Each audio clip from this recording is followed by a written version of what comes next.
Hello students, आप सभी कैसे हैं। मुझे आशा है कि आप सभी कुशल मंगल होंगे।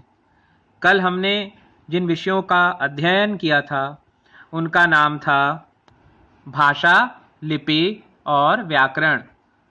तो हम सभी जानते हैं भाषा किसको कहते हैं, लिपि किसको कहते हैं और व्याकरण किसे कहते हैं। फिर भी मैं एक बार आपका पुनरावलोकन करना चाहता हूं कि भाषा किसको कहते हैं।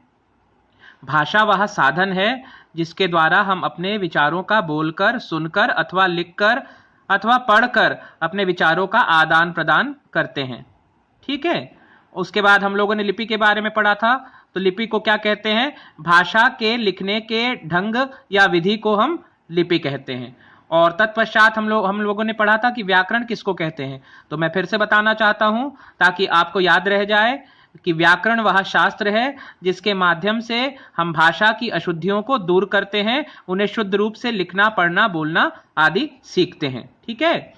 लेकिन आज हम सभी बात करेंगे वर्ण की, क्योंकि ये आपके कोर्स का, आपके पाठ्यक्रम का दूसरा चैप्टर कहलाता है वर्ण। तो वर्ण किसको कहते हैं हम सभी पहले जान लें कि वर्ण होते क्या हैं। तो भाषा की सबसे छोटी इकाई, जो भाषा की सबसे छोटी इकाई होती है वह वर्ण कहलाती है। देखिए इसमें क्या लिखा है, भाषा की लिखित या मौखिक छोटी सी छोटी ध्वनि जिसके और अधिक खंड ना हो सके, खंड मतलब टुकड़े ना हो सके, वर्ण कहलाती है। सरल शब्दों में हम कहना चाहेंगे कि भाषा की सबसे छोटी इकाई जिसके टुकड़े ना हो सके उसे वर्ण कहा जाता है। जैसे क, ख, ग, घ और ड। अब यहां पर ध्यान देने योग्य बात यह है कि ये क के नीचे, ख के नीचे, ग के नीचे, घ के नीचे और ड के नीचे हलंत क्यों लगा है? क्योंकि हम जब किसी वर्ण का उच्चारण करते हैं तो ये सब, अभी पहले आप समझ लीजिए कि ये सब व्यंजन है, और व्यंजन जो होते हैं उनमें स्वर छुपे रहते हैं। लेकिन अगर व्यंजनों को स्वर रहित करके दिखाना है, उनमें स्वरों का, उसमें इंक्लूड नहीं करना स्वरों को, तो उसमें हम नीचे हलंत लगा देते हैं। यानी अगर हलंत लगा दिया तो इसमें क में आ का स्वर नहीं है। अगर हमें स्वर रहित करना है किसी भी व्यंजन को तो उसके नीचे हलंत लगाना पड़ता है। जैसे इसमें लिखा है क, ख, ग, घ और ड, ये स्वर रहित व्यंजन है। अब देखिए वर्णमाला के किसको बोलते हैं? भाई सीधी सी बात है कि वर्णों के व्यवस्थित समूह को या वर्णों के व्यवस्थित एवं क्रमबद्ध समूह को वर्णमाला कहते हैं। क्रमबद्ध, ऐसा नहीं कि पहले गा आ गया फिर खा आ गया या घा आ गया फिर चा आ गया। जो भी वर्ण का व्यवस्थित समूह है, वर्णों के व्यवस्थित एवं क्रमबद्ध समूह को वर्णमाला कहते हैं। ठीक है। अब आप सभी जानते हैं कि हमारी लिपि, हिंदी भाषा की लिपि क्या है? देवनागरी लिपि है। तो सरकार ने राजभाषा के अंतर्गत जो मानक देवनागरी वर्णमाला की लिपि क्रमबद्ध की है, उसके अनुसार हमें किस प्रकार से हिंदी भाषा को लिखना चाहिए और कितने स्वर होते हैं, कितने व्यंजन होते हैं, इन सभी के बारे में हम जानकारी प्राप्त करेंगे। देखिए स्वर क्या है, पहले ही से मैं आपको बता देता हूं कि 11 स्वर होते हैं और 33 व्यंजन होते हैं। 11 स्वर होते हैं और 33 व्यंजन होते हैं। तो सबसे पहले हम देखते हैं स्वर। छोटा अ, बड़ा आ, छोटी ई, बड़ी ई, छोटा ऊ, बड़ा ऊ, री, ए, ऐ, ओ और औ, ये सभी स्वर हैं। और अनुस्वार क्या है? देखिए अंग। विसर्ग क्या है? अह, जिसमें हा की ध्वनि आती है आखिरी में, 2 बिंदियां लगती हैं, उन्हें हम विसर्ग कहते हैं। आगे के पाठों में हम इन सब के बारे में बहुत महत्वपूर्ण जानकारी आपको विस्तार पूर्वक प्रदान करेंगे। अब देखिए व्यंजन ये सब लिखे हैं, क, ख, ग, घ, ड, च, छ, ज, झ, य, ट, ठ, ड, ढ, अण, त, थ, द, ध, न। फिर देखिए प, फ, ब, ये फ नहीं है। कई लोग गलती करते हैं, ये फा को फ बोलते हैं। फ ये तब होगा जब इसके नीचे नुक्ता लगेगा या गृहीत व्यंजन लगेंगे, गृहीत स्वर लगेंगे, तब ये फा बनेगा। लेकिन ये फा है। प, फ, ब, भ, म, य, र, ल, व, श, श, स, ह। अब संयुक्ताक्षर, संयुक्ताक्षर किसे कहते हैं? दो वर्णों के संयुक्त होने की प्रक्रिया से जिन अक्षरों का प्रादुर्भाव होता है, अथवा सरल भाषा में हम कहें दो अक्षरों के मेल से बनने वाले अक्षर संयुक्ताक्षर कहलाते हैं। जैसे अक्षा, तो इसमें क और षटकोण वाले श का मेल है, और इसमें त्र में क्या है, ता के नीचे हलंत और प्लस रा, अगर इन दोनों को मिलाते हैं तो क्या बनता है, त्र। ज्ञा कैसे बनता है, जा के नीचे हलंत प्लस य मिलता है, बनता है ज्ञा। उसके बाद श्रा कैसे बनता है, शलगम वाला श, उसके नीचे हलंत प्लस रा। तो ये दो अक्षरों को मिलाकर संयुक्ताक्षर बनते हैं, और संयुक्ताक्षरों की संख्या कितनी है, 1 2 3 और 4। अब ये गृहीत व्यंजन है जो अन्य भाषाओं से हमारी मानक देवनागरी वर्णमाला में आ गए हैं, उनको हम गृहीत व्यंजन कहते हैं। जैसे जा व्यंजन है, फा भी व्यंजन है, और ये आ जो है ये स्वर है। लेकिन यहां पर जब हम यहां पर नीचे स्वर लगा दे रहे हैं, जिसको हम नुक्ता कहते हैं उर्दू भाषा में, उर्दू से लिए गए कुछ व्यंजन हमारी हिंदी मानक देवनागरी वर्णमाला में आ चुके हैं, उन्हें हम क्या कहते हैं, उनका कैसे उच्चारण करते हैं। जब नीचे नुक्ता लग जाता है तो जा के नीचे अगर नुक्ता लग गया तो ज हो जाता है, फा के नीचे नुक्ता लग गया तो फा हो जाता है। और ये अंग्रेजी का आगत व्यंजन है, आगत स्वर है।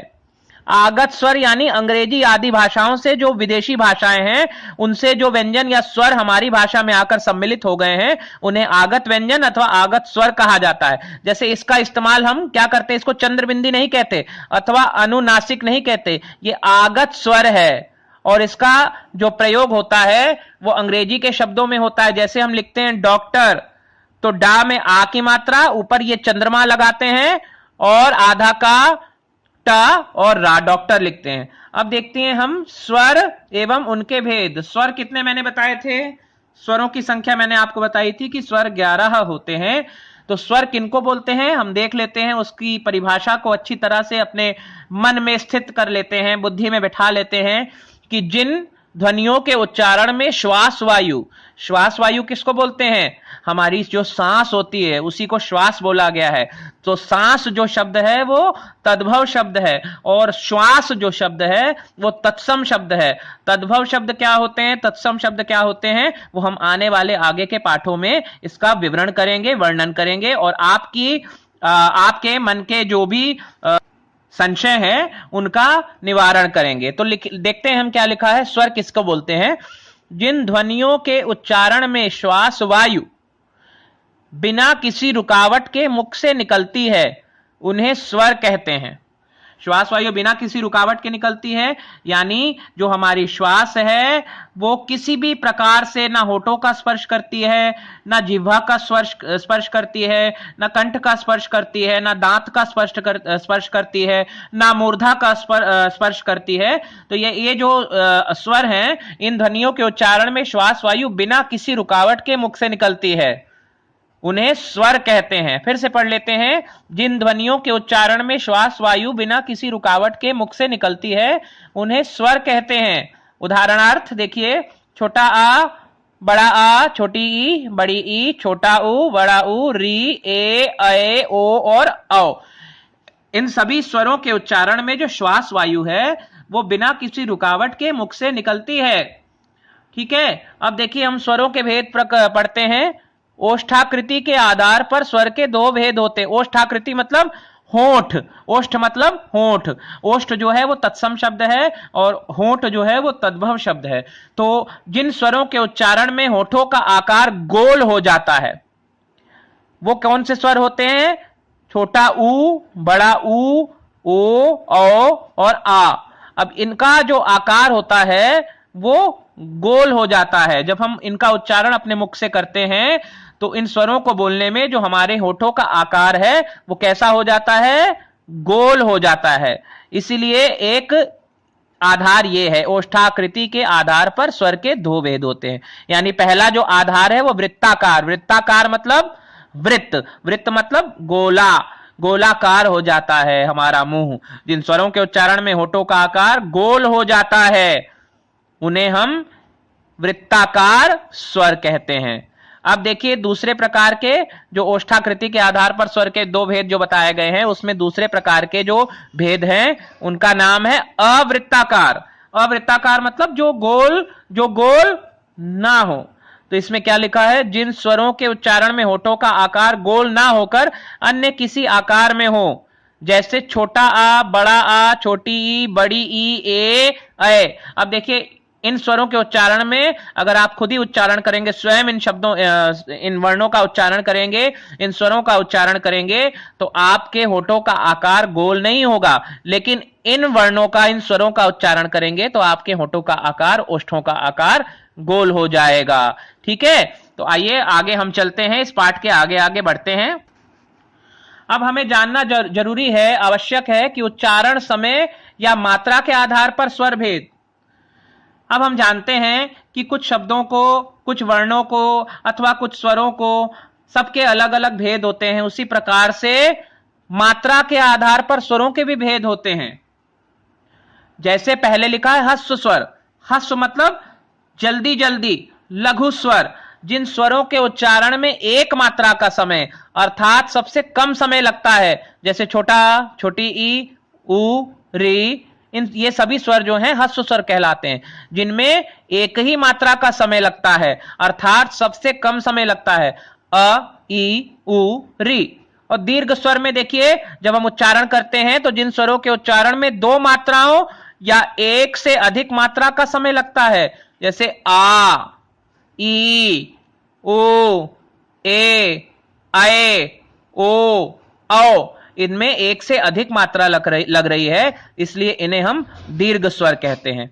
और प्लुत स्वर किसको बोलते हैं, जिनका लंबा उच्चारण किया जाता है, जिनको प्लुत ध्वनि में बोला जाता है, जिन स्वरों के उच्चारण में दो मात्राओं का समय लगता है, जैसे ओम, हे राम। इन स्वरों में दो मात्राओं का समय लगता है, यानी ह्रस्व स्वर का उच्चारण करने में सबसे कम समय लगता है, दीर्घ स्वर का उच्चारण करने में ह्रस्व स्वर से 2 गुना समय लगता है, और प्लुत स्वर का उच्चारण करने में ह्रस्व स्वर से 3 गुना समय लगता है, या उससे भी ज्यादा लगता है, अधिक लगता है, उन्हें हम प्लुत स्वर कहते हैं। ह्रस्व स्वर, दीर्घ स्वर और प्लुत स्वर, ये उच्चारण के अथवा मात्रा के आधार पर स्वरों का भेद हमने समझा। तो बच्चों अब हम देखेंगे उच्चारण स्थान के आधार पर स्वरों के भेद। तो उच्चारण स्थान के आधार पर स्वरों के 2 भेद किए जा सकते हैं। पहला है अनुनासिक। अनुनासिक का साधारण शब्दों में अर्थ बताया जाए तो हम क्या बोल सकते हैं, चंद्र बिंदु। तो इन स्वरों के उच्चारण में ध्वनि मुख के साथ साथ नासिका द्वार से भी निकलती है। यहां पर साफ साफ लिखा है अनुनासिक। नासिक मतलब नासिका, और नासिका मतलब नाक, यानी ध्वनि जो होती है वो मुख के साथ साथ नाक से भी निकलती है। इसको साधारण शब्दों में कहा जाए तो जिन स्वरों के उच्चारण में ध्वनि मुख के साथ साथ नाक से भी निकलती है उन्हें हम अनुनासिक कहते हैं, और इनको प्रकट करने के लिए हम चंद्र बिंदु का प्रयोग करते हैं। परंतु जब शिरोरेखा के ऊपर, शिरोरेखा यानी जब हम शब्द लिखते हैं तो उसके ऊपर रेखा खींचते हैं ना ऐसे, तो इस रेखा, शिरोरेखा यानी सिर के ऊपर जो रेखा होती है, शब्द के सिर के ऊपर जो रेखा होती है उसके ऊपर अगर स्वर की मात्रा भी लगी हो तो वहां चंद्रबिंदु की जगह पर मात्रा नहीं, चंद्रबिंदु की मात्रा नहीं, केवल बिंदु लगाया जाता है। जैसे कहीं, यहां पर बड़ी ई की मात्रा लगी है और शिरोरेखा के ऊपर यह मात्रा जा रही है, इसलिए यहां पर कहीं लिखने के समय हम चंद्रबिंदु का प्रयोग नहीं करेंगे। किसका प्रयोग करेंगे, केवल बिंदु का प्रयोग करेंगे, यानी केवल अनुस्वार का प्रयोग करेंगे। तो जिन स्वरों के उच्चारण में ध्वनि मुख के साथ साथ नाक से भी निकलती है उन्हें हम चंद्रबिंदु कहते हैं। लेकिन इसमें यह शर्त है कि अगर शिरोरेखा के ऊपर कहीं पर भी अगर कोई मात्रा ई की मात्रा या ए की मात्रा या उ की मात्रा या ए की मात्रा या ओ की मात्रा लगी हो तो वहां पर हम चंद्रबिंदु का प्रयोग ना करके केवल अनुस्वार का प्रयोग करते हैं, अनुनासिक का प्रयोग नहीं करते हैं। अब हम जान लेते हैं कि अनुनासिक और अनुस्वार में क्या अंतर होता है।